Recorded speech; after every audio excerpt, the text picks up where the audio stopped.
qué está esperando con esa demanda, qué es lo que debe considerarme repulsivo, lo dice. Recuerden que está guionada esta serie por un psicoanalista, no nos tenemos que olvidar de esto, que es Contardo Caligaris.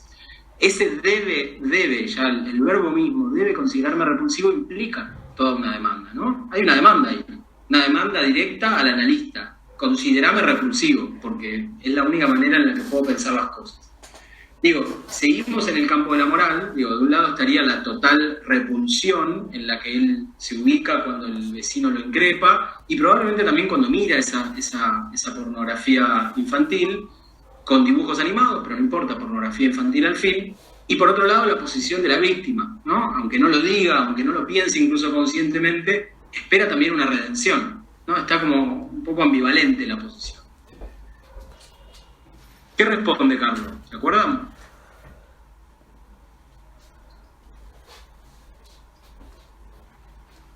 Le dice que en realidad sería más fácil para él ponerse en ese lugar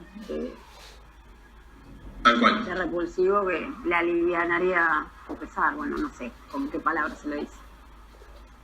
Le dice, eso es lo que le gusta, está perfecto, Celeste, le dice, eso es lo que le gustaría a usted. Y Alberto ahí se sorprende. Para mí ahí hay un punto clave, un punto bisagra. ¿Qué es esto, no? ¿Por qué me gustaría? Y Carlos le dice que uno puede ser tranquilamente, puede estar descanso, puede encontrar descanso, puede estar cómodo, refugiado, cuando el otro lo goza, ¿no? Cuando tiene el total repudio del otro.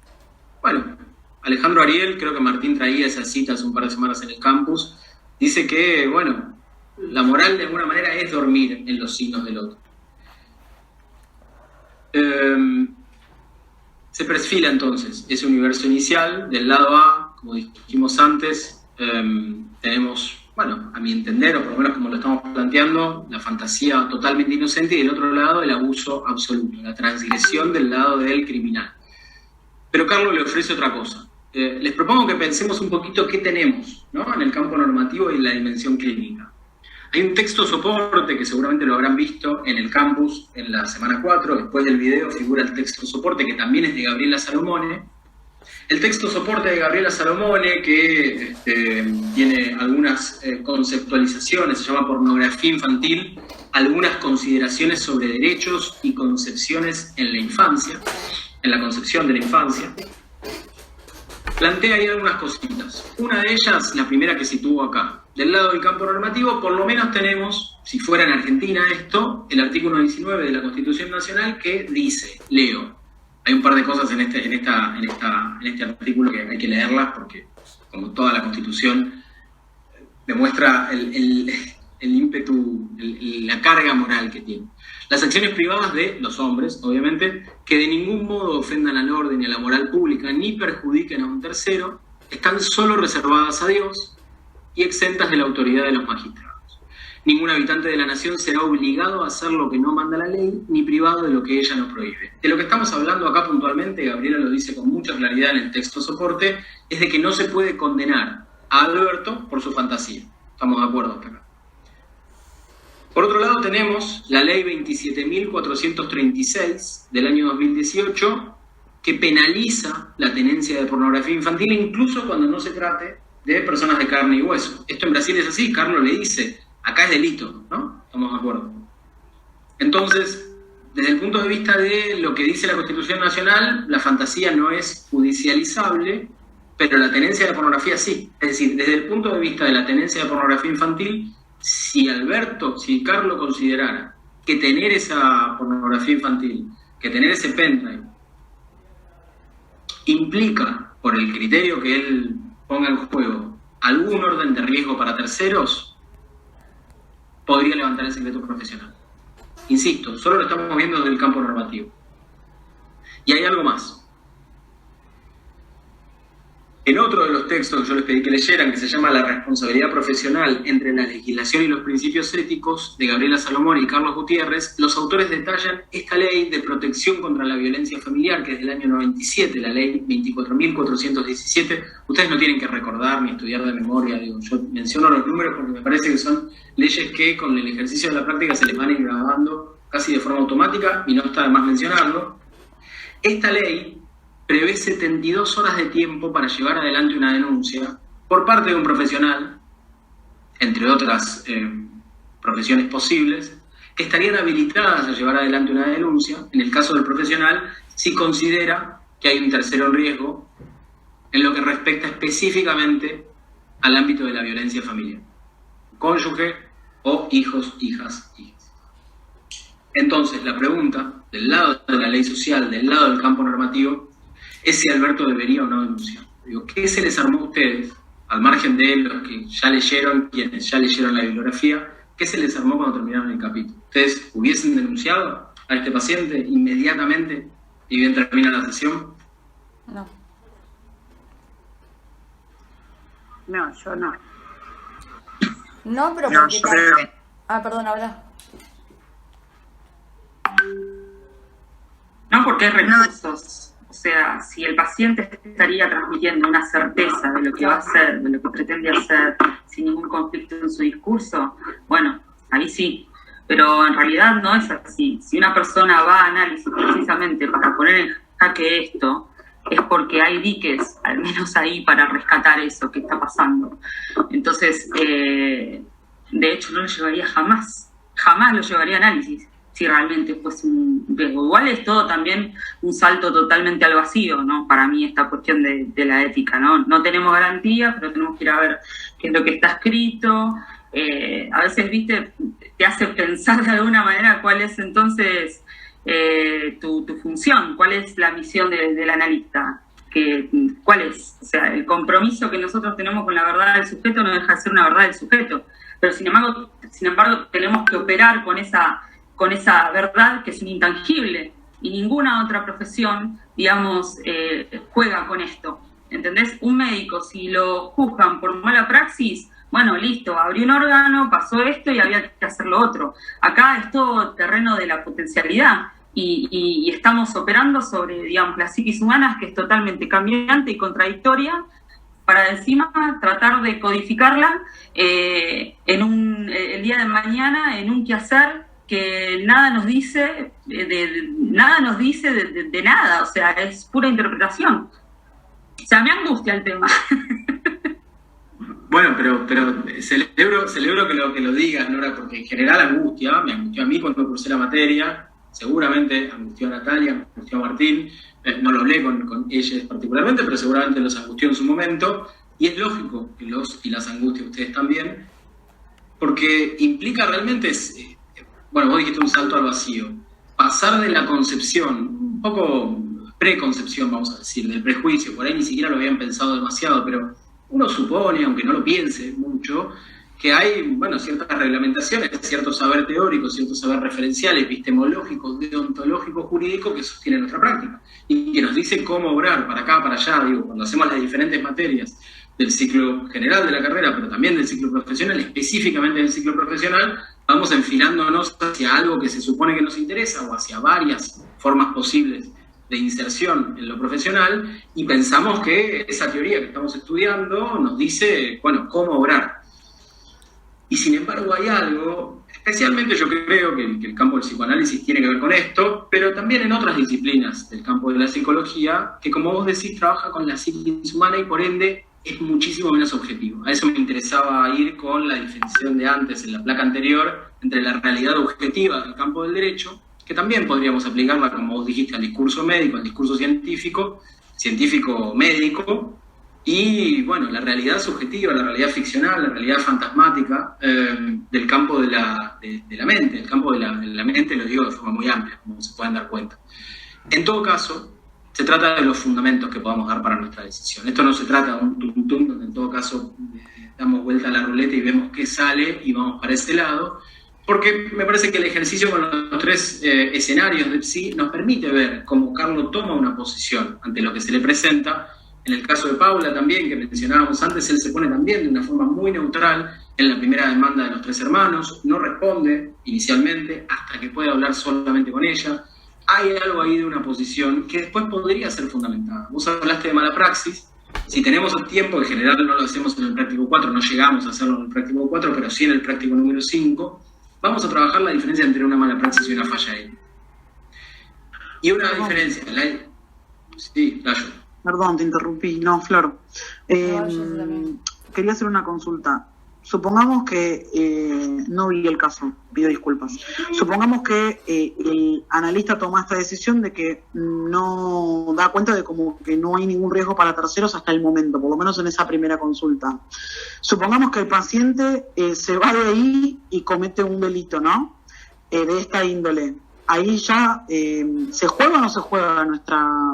O sea, ¿somos juzgados nosotros, somos culpables en esa primera sesión por haberlo dejado ir? O sea...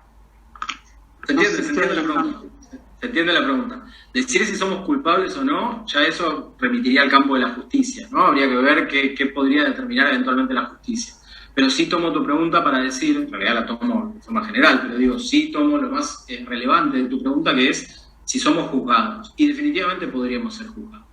Por eso decía que se trata de los fundamentos que nosotros podemos dar para la posición que tomamos ante lo que nos llega del otro lado. Hay un escenario muy interesante que trabajábamos en otro momento en la cátedra y ahora ya no lo trabajamos tanto, pero que de todas maneras yo les puedo compartir después la bibliografía, que es el caso Alex de la serie En Terapia. ¿Recuerdan la serie En Terapia? Que acá se grabó como En Terapia, pero en Estados Unidos, en la versión yankee, se llamaba In Treatment. Acá era Pérez el analista, no sé si eso los ayuda a recordarla un poquito más. Sí, estaba buenísimo. Era muy interesante. No vi todos los capítulos.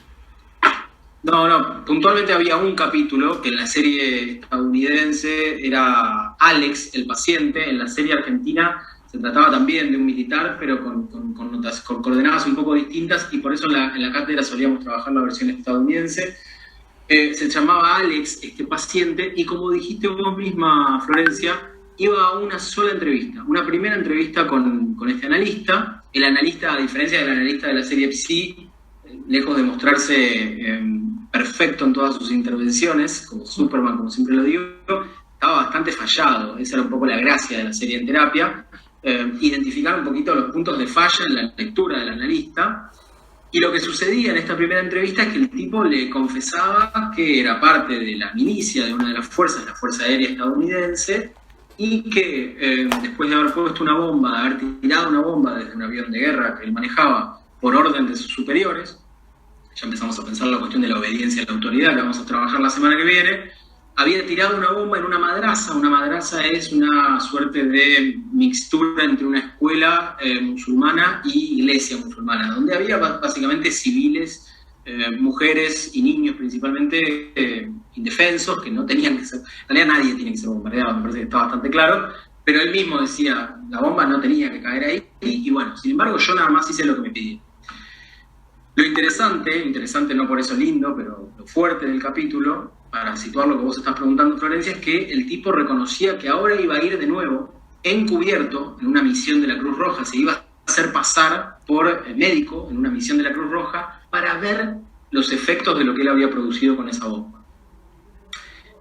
Se puede imaginar la cara del analista cuando en una primera entrevista viene un tipo y le dice esto. No solo le estaba confesando que había puesto una bomba y había matado a cientos y cientos y cientos de personas indefensas, sino que además le confesaba que inmediatamente, 2 días después, se iba a subir un avión, se iba a hacer pasar por una persona que él no era, para ver con esa misión de la Cruz Roja qué había pasado en ese lugar donde puso la bomba, poniendo obviamente su propia integridad en riesgo, pero también la de terceros. Lo que tratábamos de interrogar con ese escenario es, bueno, no se firma un consentimiento informado, se trata de una primera entrevista, es medianamente lógico que no se firmara un consentimiento informado, pero ¿qué responsabilidad le podía caer al analista por eso? Al analista por eso, porque en la misma serie, lamento el spoiler, poco tiempo después le llegaba una denuncia por parte del padre de este paciente al analista por haber permitido que viajara, que llevara adelante estos actos. Insisto que en la versión argentina la idea era un poco distinta, pero la base estaba, ¿no? Era muy similar. El punto es, podríamos ser juzgados por un caso así y también por un caso mucho más complejo, donde hay un tratamiento ya no de una sola entrevista, donde es muy difícil que realmente un analista pueda ser juzgado por una sesión de 40 minutos que no implica todavía una relación contractual fija, pero sí por un tratamiento mucho más prolongado. La semana que viene vamos a ver con 3 escenarios cómo diferenciar entonces una mala práctica, que podemos tenerla, podemos tener muchas malas prácticas en nuestra práctica profesional, muchas formas de mala praxis, y lo que en todo caso implica ya una falla ética. es decir, una falla en la lectura de la mala práctica. Se trata más bien no de pensarnos como perfectos, como sujetos perfectos, sujetos éticos, antigonescos, perfectos, que pueden hacer todo bien todo el tiempo, sino en todo caso de la posición que podemos tomar o no ante las malas prácticas, cuando podemos advertirlas. Por ahora quiero decir esto para no seguir adelantándome, vamos a verlo si llegamos hoy en un ratito y si no en unos días con esa comparación entre mala praxis y falla ética. Ahora bien, yo decía que en este texto adicional que les pedí que leyeran del profesor Salomón y de la profesora Salomón y del profesor Gutiérrez, plantean esta ley, ¿no? La ley 24417 de protección contra la violencia familiar, que en esa misma ley, como dicen los autores del texto, se plantean 72 horas para llevar adelante una denuncia, luego de cuyo tiempo podríamos pensar, como decía Florencia, que si eventualmente el riesgo para terceros realmente sucede, podría ser juzgado, culpabilizado incluso en las palabras de Florencia, el analista, por no haber levantado el secreto profesional. El espíritu de este texto de Gabriela Salomón y Carlos Gutiérrez justamente es tratar de ver cómo cuando vamos a la ley, cuando intentamos interpretar la ley, nos encontramos con particularidades que nos obligan entonces en todo momento a interpretarla. Porque si nos quedamos con esos primeros párrafos, con esas 72 horas de tiempo, Carlos podría decir, bueno, este tipo tiene fantasías por su hija, tiene un pendrive con pornografía infantil, ¿qué más podría tener ahí? Bueno, yo tengo 72 horas para levantar el secreto profesional, termina y se queda ya contabilizando desde que termina la sesión hasta que cumple las 72 horas, tratando de pensar si tiene o no que levantar el secreto profesional. Bueno, los autores de este texto se meten realmente a interpretar esta ley y llegan a la conclusión, incluso entrevistando a uno de los juristas que llevó adelante la estructuración de esta ley de protección contra la violencia familiar, que la denuncia en todo caso queda siempre, esto lo dice uno de los juristas, el doctor Molina, como último recurso para el profesional en caso de que cualquier otra acción previa que pudiera ser tomada a nivel terapéutico no hubiera dado efecto. Ven como cuando empezamos a desmenuzar la ley, en su interpretación, en su lectura, las cosas se empiezan a mostrar un poquitito más relativas y el criterio profesional toma cada vez más fuerza. El criterio profesional en esa mixtura, en ese interjuego entre el campo normativo y la dimensión clínica cada vez toma más rigor, más fuerza. Solo para casos, dicen los autores, la denuncia civil, para la cual tiene supuestamente solamente 72 horas el analista, solamente quedaría reservado para casos, así lo dicen, estoy leyendo, en que la situación no pudiera controlarse de otra forma que no fuera por la vía de la denuncia. Dicen que en su acto, esto lo dicen los autores, ya no la ley, en su acto el terapeuta está solo y sin garantías de ninguna índole, sumemos la supervisión para licuar un poquito la angustia, y solo tiene como respaldo su criterio profesional, del cual es único responsable. Precisamente, porque denunciar de forma inmediata, automática, implicaría una lectura obediente de esta ley, como de cualquier otro código, precisamente porque el espíritu de la ley es otro, poder impedir el riesgo antes de la denuncia por otras vías, contempla este espacio de intervención profesional, terapéutico, podemos decir, así lo dice el texto, anterior a la presentación de cualquier denuncia. ¿Cómo resolver entonces el dilema? Se preguntan los autores. ¿Cómo resolver este dilema? ¿Cómo poder actuar? ¿Cómo poder decidir desde el punto de vista profesional si es en soledad que estamos y que tenemos que decidir? Con una lectura singular del caso, dicen, dejando siempre de lado los valores morales. Ustedes imagínense lo que piensa Carlos probablemente de la pornografía infantil. Y sin embargo, bastante tranquilo se mantiene para dejar hablar a su paciente inicialmente, apelando, dicen los autores, a los principios éticos que sostienen la letra de la ley. Y acá llegan a lo más importante del texto. El secreto profesional debe estar siempre sujeto al principio de neutralidad. Insisto, Carlos probablemente deteste la pedofilia, le debe dar urticaria. Es un analista perfecto, con lo cual podemos imaginar lo que moralmente piensa de la pedofilia, de la pornografía infantil. probablemente preferiría que ese secreto que su paciente nunca le dijo, que su paciente hasta ahora vamos a ver por qué digo paciente y no analizante, que hasta ahora nunca le dijo, fuese otra cosa, y no que tiene fantasías sexuales con su hija. Y sin embargo se mantiene neutral. Avanzamos entonces, ahora que dijimos esto. Por un lado, esto ya lo hemos dicho, se trata de una fantasía, así lo dice Alberto. Al principio, él no solamente nunca habló con nadie del tema, sino que además dice que nunca le haría daño, no solo a su hija, sino también a otros menores. Así lo aclara, por lo menos. Ahora, dijimos desde el punto de vista de la Constitución Nacional que no podemos condenar moralmente a alguien por una fantasía, ¿no? ¿Podemos responsabilizarlo o no? ¿No tiene que ver con algo de cierta responsabilización, la pregunta del analista, muchísimo más allá de la letra de la ley? Porque él le dice, sí, en Brasil está penado e incluso es un pecado en términos morales, ¿no? En términos religiosos. Y sin embargo hay una apuesta del analista que tiene que ver con la responsabilidad en otro andarivel, ya no en términos jurídicos.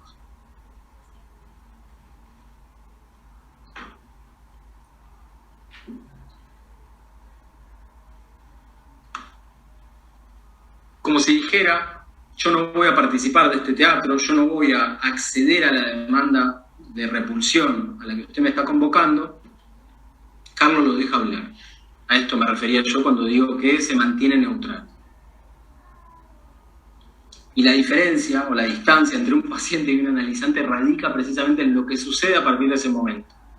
Porque hasta ese momento venía hablando de cosas quizás relativamente importantes, laborales, familiares, pero él mismo dice, yo estoy acá hace 2 años y nunca había podido hablar de esto. Bueno, ahí me parece aparece un analizante, cuando realmente aparece el síntoma en sesión.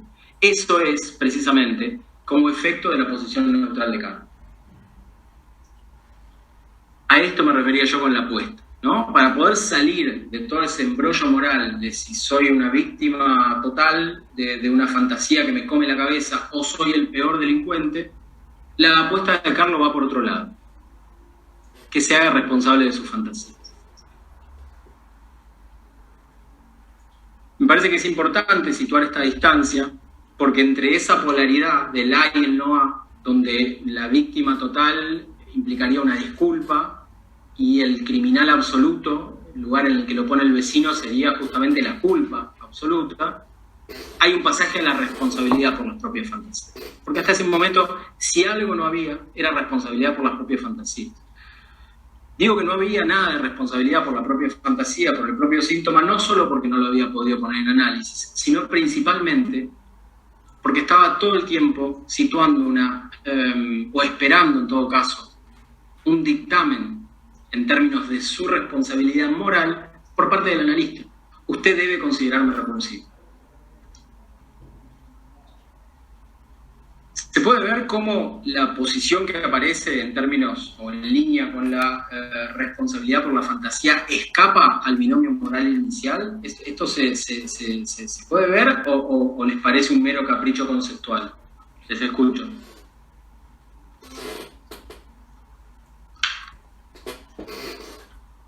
¿Podés volver a repetir tu pregunta, por favor? ¿Se escucha mal de nuevo? No, para procesarla. Ya estoy con miedo. Sí, se va a cortar en breve, aviso por las dudas. Nos conectamos de nuevo, así cerramos con algunas cositas, unos minutos. Mi pregunta es si ustedes pueden ver cómo la apuesta de Carlos, la apuesta por la responsabilización del paciente respecto de su fantasía, respecto de lo que le hace síntoma, en términos de su fantasía, implica realmente una posición tercera, una singularidad que viene a suplementar el escenario tal y como se presentaba antes, ese escenario dicotómico que implicaba o la víctima absoluta, yo quiero ser simplemente una víctima y no ser culpabilizado por esto, yo no voy a hacerle daño a nadie, yo solamente tengo una fantasía que me da miedo contar, o el extremo opuesto, el lado no A, podríamos decir, el lugar en el que lo pone el vecino.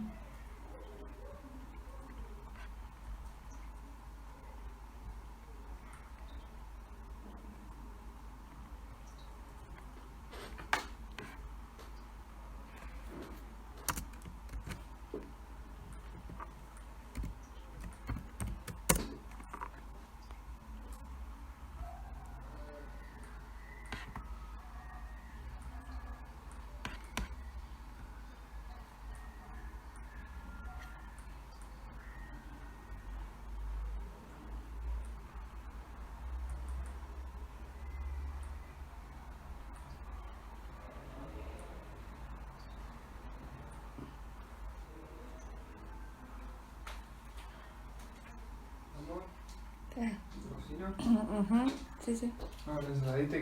Bueno, decía entonces, la posición tercera tiene que ver justamente no con la condena por sus fantasías, porque no se lo puede condenar en términos jurídicos por fantasear con menores de edad, y como creo que decía Nora, si no me equivoco, si se tratara todo el tiempo en un psicoanálisis o en una terapia del estilo que fuera, de la escuela que fuera, de condenar moralmente a nuestros pacientes por las fantasías que tienen, bueno, créanme que van a escuchar quienes se dediquen a la clínica o a algún tipo de terapia similar a la clínica psicoanalítica, psicológica, verán que van a escuchar fantasías incluso peores. Y sin embargo hay una distancia entre la fantasía y el pasaje al acto. Es fundamental que podamos determinar esa distancia, que podamos pensar en esa distancia, para lo cual es imprescindible el interjuego entre el campo normativo y la dimensión clínica. Si nos quedamos en el campo normativo solamente, vamos a querer levantar el secreto profesional en un escenario como este o similar, y si solamente fuéramos a la dimensión clínica, tranquilamente podríamos hacer lo que creo que preguntaba Florencia hace unos minutos. ¿Qué pasa si no levantamos el secreto profesional en un caso donde potencialmente sí correspondería que apliquemos el levantamiento, como el ejemplo del psicólogo del campus universitario del caso Tarasov, que sí levanta el secreto profesional porque sí considera que no se trata de una fantasía, sino de un verdadero plan para llevar adelante un asesinato? Entonces, el punto de singularidad, el punto que viene a suplementar el universo, esto es lo que me quería decir cuando se cortó, tiene que ver precisamente con la responsabilidad por las fantasías, que va muchísimo más allá de lo jurídico, muchísimo más allá de lo moral. Profe, Sí. tengo una cosa. Ese punto o esa singularidad se da porque Alberto dice no querer o nunca haber pensado hacer nada hacia su hija o hacia otros niños, y porque, o sea, porque es que no entiendo cómo entra la singularidad ahí, porque está en el A y no A, estaba que, o sea, penar la pornografía y tomarla como una fantasía, y no entiendo desde dónde se escapa la singularidad en este caso. Claro, es que no, está bueno lo que preguntas, Paloma. No es que se escapa, sino que aparece precisamente a partir de la aceptación, podríamos decir, de Alberto, a partir de la posición que Alberto toma, de que puede empezar a responsabilizarse como efecto de las intervenciones del analista. Usted puede responsabilizarse por aquello que siente, por aquello que tiene, que desea, en vez de ubicarse en el lugar de del crimen, en el lugar del delito, en el lugar del abusador, en el lugar en el que lo ubica el vecino y en el lugar en el que él también espera ser ubicado por el analista. Por algo estuvo 2 años sin decirlo. Ahora no me acuerdo, insisto, si son 2 o 1, pero aunque sea 1 año es un montón de tiempo. 2, bien, porque él deja 2 años, y aunque fuera 1 es lo mismo, porque es 1 año entero sin poder hablar, y 35, no sé, por decir algo, sin poder ponerlo en palabras, o 25, lo que sea. Se trata de algo que recién puede aparecer cuando sale un discurso que estaba totalmente taponado. Aún así, al inicio de ese discurso, seguimos teniendo la polaridad dicotómica inicial del universo. O soy una víctima total, que es lo que yo querría, ser exculpado, o me ubicás en el lugar del repulsivo, es decir, en la lógica contraria del menos A, en la que ya me ubica mi vecino, y yo también, evidentemente, por eso no me animo a hablar de esto. No hay ningún orden de responsabilidad respecto de lo que le pasa. Tanto la posición victimista como la posición del criminal son formas de escaparle por la vía de la moral a una responsabilidad por la propia fantasía. Vamos a trabajar después en el módulo 5 lo que Freud dice respecto de la responsabilidad o sobre la responsabilidad sobre los propios sueños. Esto lo adelanta igual Gabriela Salomón en el texto soporte, y dice que Freud sitúa en Psicopatología de la Vida Cotidiana, en diversos textos, es un poco el núcleo de la teoría freudiana, la responsabilidad por los propios fallidos, sueños, el chiste, obviamente el chiste y su relación con el inconsciente, ¿no? Podemos creer que no somos responsables de la producción onírica, pero lo que dice Freud es, podemos no culpabilizarnos, podemos no entender a dónde apunta, podemos no entender de dónde viene, pero de lo que seguro no podemos tener dudas es que la responsabilidad, él dice responsabilidad moral, donde dice moral, un texto de hace 150 años, y con una traducción específica de la edición Amor-Rortu, está hablando de la responsabilidad en términos éticos.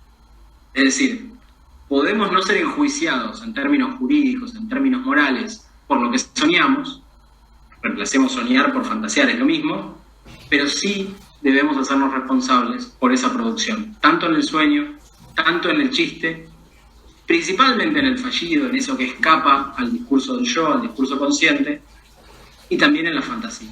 Bueno, Alberto estaba evadiendo esa pregunta en sus 35 años de vida, en sus 2 años de análisis. Ubicarse en el lugar de la víctima absoluta o en el lado del criminal total implicaba un escape a esa responsabilidad por la propia fantasía. Cuando Carlos le dice, no, hable de esto, en la medida que hable de esto, empiece a respetar sus fantasías, empezará a hacerse responsable por sus fantasías y por ende podrá controlarlas, las cosas van a ir de alguna manera mejorando, por lo menos para su estabilidad emocional. Ahora, lo que me interesaba situar, voy a compartir brevemente porque me había quedado ahí, es que decíamos que para poder obrar desde ese lugar, para poder intervenir desde este lugar neutral, bueno, Carlos se corre de toda valoración moral, no le dice, salí de acá, ¿cómo me vas a decir que tenés fantasías por tu hija? Qué feo que tengas un pendrive, ¿no? En absoluto, simplemente menciona que es delito en Brasil, pero no mucho más que eso. Ahora bien, ¿cómo pensamos entonces la aceptación al cumpleaños? Porque el paciente toma la intervención de Carlos, de hacerse responsable de sus fantasías, de empezar a respetarse un poco más para salir de la víctima absoluta o el delincuente total, y le dice, bueno, voy a venir toda la vida a este espacio, no sé, algo así, le dice, no voy a dejar de venir a este espacio de análisis, para siempre voy a venir porque gracias a usted yo me voy a controlar. Bueno, puede sonar un poco fuerte, de hecho creo que eso pesa mucho más que pensar, como decía Florencia más temprano, algunos de ustedes, que uno puede ser juzgado o no ante la justicia, pesa mucho más la transferencia en ese sentido, saber que una persona va a seguir yendo a análisis, va a seguir viniendo a análisis en todo caso, porque siente que es ahí que se juega el control de sus emociones, de sus fantasías, de su deseo, que todo lo otro, que todo el peso de la justicia y del derecho. ¿Cómo leemos entonces la respuesta a la invitación al cumpleaños, ¿no? ¿Qué piensan? Es un punto fuerte ese. A mí eso fue lo único como que me dejó, como que... Subile un poquito el volumen, Celeste, ¿podés? ¿Ahora? No, que Bien. es lo único que me hizo ruido a mí, que como que yo pensando qué hubiera hecho yo, no hubiera sabido cómo posicionarme ahí, ir o no ir. Pero bueno, yo no soy psicóloga todavía. En teórico Perdón. perdón. No, digo que capaz que no lo habrá tomado como una estrategia el analista como para hacer una especie de, no sé si está bien o mal tampoco, es lo que estoy diciendo, pero como una especie de transferencia para llegar como más profundo con el paciente y que se genere una cierta confianza tal vez, o no.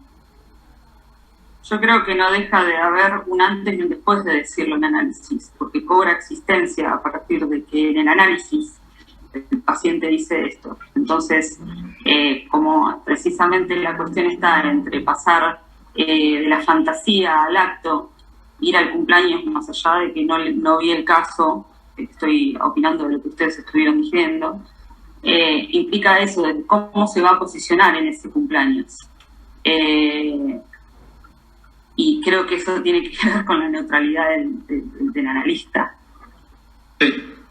Está bueno esto que dicen. En relación a esto que decía Nora, retomo lo que había dicho antes. No sé si ustedes ven el cursor también. ¿Se ve el cursor cuando lo muevo o no? Bueno, no importa. El segundo párrafo de esta diapositiva anterior, yo acá decía, se da el pasaje de un paciente, demasiado paciente, juego un poquito con la palabra, por esos 2 años que había esperado para poder relatar lo que le pasaba, a un analizante que realmente está dispuesto a dejarse interrogar. Lo relaciono con lo que decía Nora recién.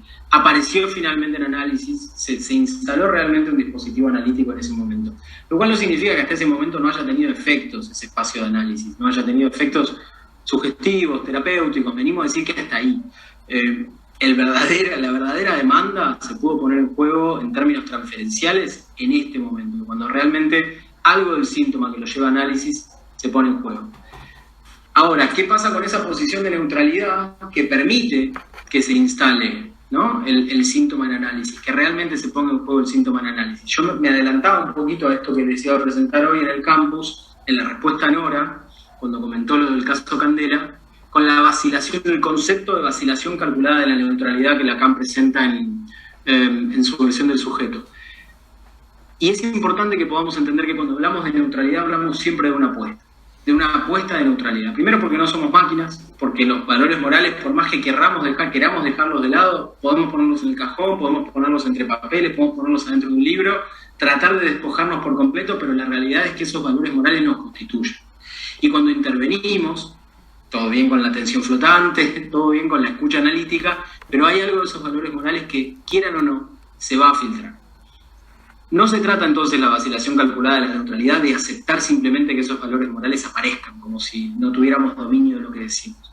Sí se trata en todo caso de no aferrarnos a una posición neutral estanca, estática, donde en todo momento, yo les voy a contar muy brevemente a qué me refiero con un ejemplo. Un colega de la cátedra hizo una investigación sobre el atravesamiento del psicoanálisis en la dictadura, predictadura, postdictadura, y cómo obraban los psicoanalistas en la década del 60, 70 y 80 en nuestro país, y llegó a la conclusión de que muchos psicoanalistas hoy, que él había entrevistado para ver cómo trabajaban, se veían muy arrepentidos del modo en que obraban en la década del 60, la década del 70, cuando 2 décadas después, hablamos de analistas ya de mucha trayectoria, podían realmente situar lo absurdo de esa supuesta posición neutral que ellos creían tomar cuando se ponían la misma camisa o una camisa del mismo color todos los días para atender, todos los martes la camisa verde, todos los miércoles la camisa roja.